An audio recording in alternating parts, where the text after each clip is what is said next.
एक जंगल में एक माँ टूनी और एक बेटी टुनटुनी रहती थी। माँ टूनी हर रोज कुल्ली के काम पर जाकर जो पैसे कमाती, उन पैसों से बेटी को पालने लगी। बेटी टुनटुनी पेट भर के खाकर काम के लिए पूरा जंगल घूम के शाम को थक हार कर जब घर वापस आती है। बेटा, कोई काम मिला क्या या नहीं? काम के बारे में मैंने बहुत सारे पक्षियों से पूछा, पर एक पक्षी को भी मेरे ऊपर दया नहीं आई। मजाक कर रहे हैं, पर मुझे कोई काम नहीं दे रहा है माँ। ऐसे कहकर टुनटुनी चिड़िया बहुत उदास होने लगी। तब माँ टूनी उसे समझाते हुए कहती है, चिंता मत करो बेटी, तुम्हें अच्छी जॉब मिलेगी, हिम्मत रखो।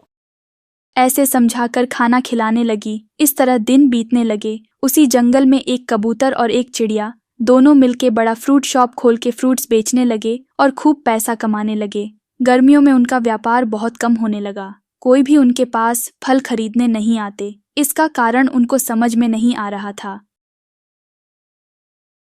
यार चिड़िया, आजकल हमारा फ्रूट्स का व्यापार क्यों कम होने लगा? ऐसा पहले तो कभी हुआ नहीं। इस बारे में यार मुझे भी नहीं मालूम, इसलिए मैंने तुमसे बोला। क्या तुमने सोचा नहीं? यार, इतना सोचने पर भी मेरे दिमाग में बार बार बहुत सारे प्रश्न घूम रहे हैं। मेरी सोच आगे नहीं बढ़ रही। यार, ज्यादा सोचने से सर दर्द होने लगा है। क्या करूं? ऐसे कबूतर और चिड़िया फ्रूट शॉप में बातें कर रहे थे। उसी समय चिड़िया और कबूतर को सारस दिखाई देता है। तब जल्दी से कबूतर और चिड़िया बाहर आकर सारस को पकड़ के शॉप के अंदर ले जाते हैं। क्या रे, मैं खुशी से गाना गा के जा रहा था, तुम दोनों मिलके क्यों मुझे यहाँ ले आए? हम सीधा सीधा एक प्रश्न पूछेंगे, तुम भी सीधा जवाब देके यहाँ से चले जाओ सारस। तुम दोनों ये पूछना चाहते हो ना कि आजकल मैं तुम्हारे पास फ्रूट्स खरीदने क्यों नहीं आ रहा? हाँ सारस, क्यों नहीं आ रहे बताओ। आजकल सभी पक्षी ऑनलाइन ही फ्रूट्स बुक कर रहे हैं, वो सीधा घर भेज रहे हैं, तो क्यों हम तुम्हारी दुकान पर आएंगे? ऐसे कह के सारस वहां से चला जाता है। सारस की बात सुनकर कबूतर और चिड़िया सोच में पड़ जाते हैं। थोड़ी देर बाद कबूतर मोबाइल में, चिड़िया लैपटॉप में ऑनलाइन बिजनेस के बारे में सर्च करते हैं। फिर वो भी अपनी दुकान ऑनलाइन कर लेते हैं। यार चिड़िया, अभी हमारा भी ऑनलाइन फ्रूट बिजनेस शुरू हुआ है ना, कोई ऑर्डर देने कौन जाएगा? क्या तुम जाओगी? मैं कैसे जाऊंगी यार, तू जा। इस तरह वो बातें कर रहे थे। तभी कबूतर कहता है, इसलिए फ्रूट्स डिलीवरी करने के लिए एक भरोसेमंद पक्षी को रखेंगे। ऐसे बातें करते समय टुनटुनी चिड़िया काम की तलाश में उनकी दुकान पर आती है। टुनटुनी, इधर कैसे आना हुआ? साहब, मैं काम की तलाश में हूँ। आपके पास कोई काम है क्या साहब? मैं मन लगाकर काम करूँगी। आपके दिए पैसों से मेरी माँ का ख्याल रखूंगी। ऐसे कहने पर कबूतर और चिड़िया को टुनटुनी की ईमानदारी अच्छी लगी। वो दोनों आपस में बात करके टुनटुनी को डिलीवरी बॉय का जॉब दे देते हैं। तुझे फ्रूट्स डिलीवरी करनी है, तुझे बाइक चलानी आती है? आती है सर। लाइसेंस है? हाँ साहब। टुनटुनी चिड़िया उन्हें अपना लाइसेंस दिखाती है। कबूतर वो लाइसेंस लेके अपने पास रख लेता है। हर रोज ऑनलाइन फ्रूट्स के ऑर्डर्स आने लगे।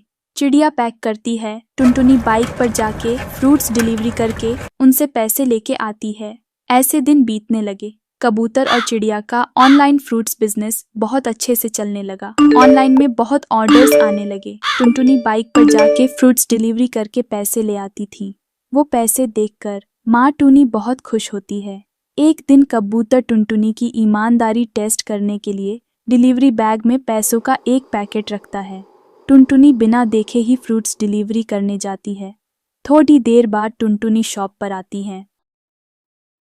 साहब, ये पैसे बैग में कौन रखा, कैसे रखा मैं नहीं जानती। ये पैसे इस डिलीवरी बैग में कैसे आए?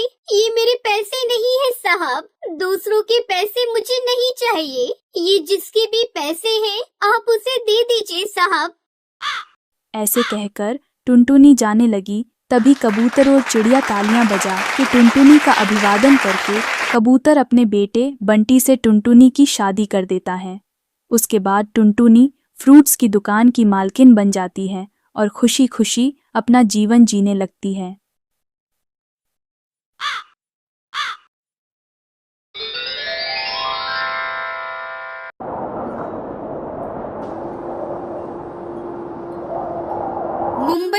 घना जंगल था। जंगल में कालू नाम का चोर रहता था। कालू बड़ा बेवकूफ था। काफी हथियार लेकर रात को चोरी करने निकलता, लेकिन सुबह खाली हाथ वापस लौटता, क्योंकि कालू का वो बेवकूफ था। पूर्णिमा की रात थी।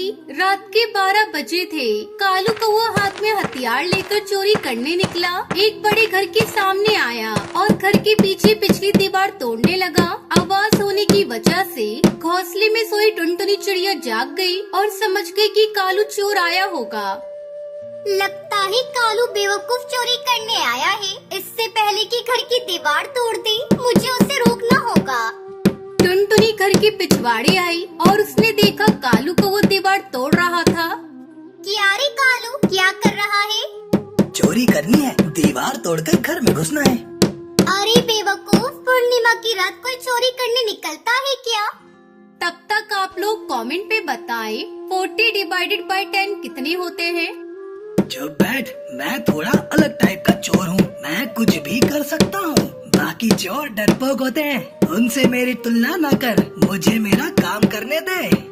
कालू की बात सुनकर टुनटुनी सोचने लगी, चलो भी अपने जाल में फंस गया है। आखिरी चाल चलती हूँ और फिर आराम से घोंसले में जाकर सो जाती हूँ।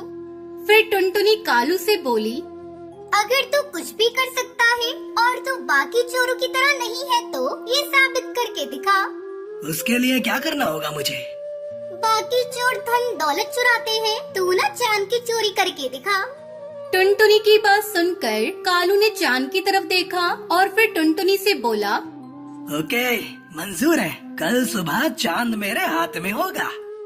ऐसा कहकर कालू वहाँ से निकल गया और टुनटुनी खुश होकर घर में आकर सो गई। कालू को वो चांद की तरफ देखकर सोचता हुआ चल रहा था कि चांद को कैसे चुराऊं? कैसे सब मुझे बेवकूफ समझते हैं, पर मैं बेवकूफ हूँ नहीं। चांद चुराकर जब मैं अपनी अकल का सबूत दूंगा तो टुनटुनी की शक्ल देखने लायक होगी।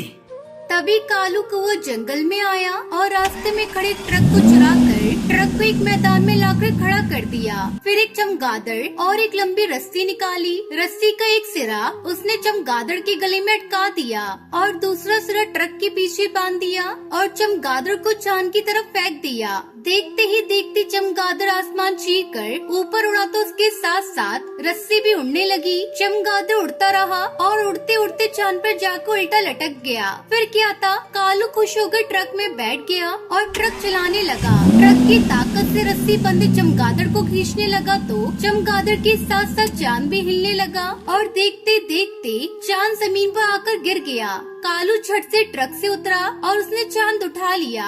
चांद को देखकर कालू काफी खुश था। दूसरे दिन हाथ में चांद लेकर कालू टुनटुनी के घर की तरफ निकला। कालू के हाथ में चांद देखकर, अरे लंगूर के हाथ में अंगूर सुना था, पर लंगूर के हाथ में चांद। इस चांद की जगह लंगूर के हाथ में नहीं मेरे हाथ में है। मैं इसे हत्या कर ही रहूंगी। अरे वाह वाह कालू, तुम्हारी अकल और सोच पूछ की दाद देती हूँ। अब चोरी चकारी छोड़ो और एक म्यूजियम खोल लो। पक्षी चांद देखने आएंगे तो मोटी कमाई होगी।